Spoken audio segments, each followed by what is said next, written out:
Good morning. I want to clarify something that has been increasingly apparent to the elders over the last day or day and a half as we have communicated with many of you.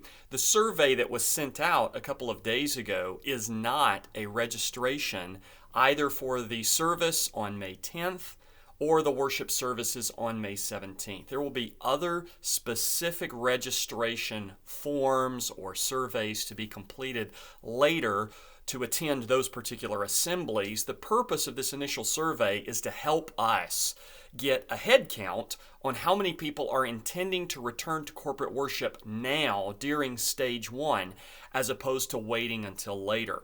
We realize that some of you may be planning to attend, but are not sure you can come on the 10th. Some of you may plan to attend beginning on the 17th. You may wake up sick with a cold or have other reasons that you can't be in the assembly. That's okay. We're just simply trying to ascertain how many of our members are ready to return to the corporate worship assemblies and how many are saying, no, I need to stay at home for several more weeks, maybe for another month or two, depending on the advice and counsel of your doctor and your other family members. Now, we realize that this is also a decision that may change at any given point in time, that you may initially say, yes, I'm coming, and then decide on further reflection, no, I don't think I should yet, or vice versa. You may think, I need to remain at home, but after the first couple of weeks, you decide, no, I feel comfortable, I'm ready to get back to the assembly. We're prepared to be flexible and adapt to all of those situations.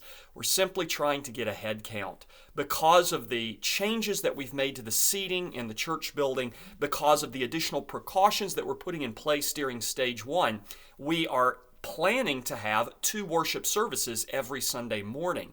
Now, if we don't have many people planning to attend, well, we can simply have 1 service, but we want to be prepared for whatever that number may be.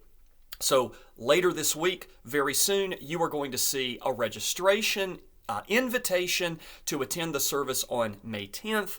And then after May 10th, you are going to find another invitation to register for either the first or the second service on May 17th. And we'll do that moving forward for a little while. But this initial survey is just to help us understand how many of you are prepared to come back, God permitting, in His providence, you the health and strength to be able to do so, and how many of you are deciding, no, I need to stay at home. Stage one is not going to be the point at which I come back. I'm going to wait for a later phase of our resumption of services. I hope that's clear. I apologize for any lack of clarity on that. It's my job to communicate in a clear way. So wherever that communication may have broken down or confusion may have arisen, that's on me. I want to make sure that this is clear to everyone and that you have the information that you need to be able to communicate with us what your intentions may be. God bless you. Have a wonderful day.